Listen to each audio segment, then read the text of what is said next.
Со маски на лицата и со заштитни ракавици, полицајците и царениците на граничниот премин Табановце ги пречекуваат патниците кои влегуваат во нашата држава. Редовна рутинска контрола за повеќето патници со прашања од каде патуваат, а потоа им се делат флаери со препораки како да се заштитат од коронавирусот. Процедурата се спроведува за секое возило, без разлика дали е од Македонија, Србија или од некоја од државите од Европската Унија.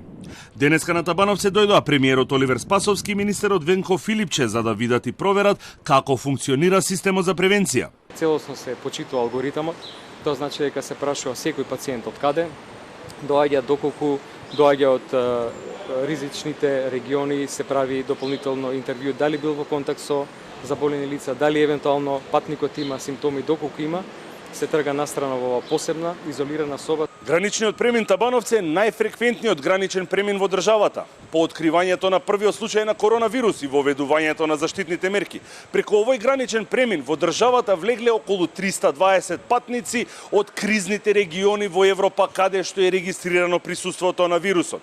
Сите тие биле дополнително интервјуирани и анкетирани од епидемиолошките тимови и за среќа ниту еден од нив не бил спроведен во оваа специјално наменета просторија за изолација од коронавирус. За премиерот Спасовски императив е граѓаните да се придржуваат до препораките. Најмногу апелирам до совеста на граѓаните. Видете, има случаи кои што биле граѓани на нашата држава надвор, биле во Италија и така натаму, доаѓаат без да почитуваат никаква препорака, дури се појавуваат на работни места. Спасовски кажа дека се уште се испитуваат наводите за зголемените цени на средствата за дезинфекција и заштитни маски и нагласи дека доколку се потврдат, ќе има строги казни бидејќи е недозволиво некој да профитира во време на криза и на штета на граѓаните. Министерот Филипче пак соопшти дека тендерот за набавка на средства за дезинфекција е завршен и од утре ќе почне дистрибуцијата во училиштата низ државата. Тој додаде дека сите резултати од спроведените тестови за присуство на коронавирус се потврдени од независна лабораторија во Германија. Во изминатото деноноќие не се регистрирани нови случаи, а според последните информации, здравствената состојба на заразената скопјанка која е во изолација на инфективната клиника е стабилна и од ден во ден подобра.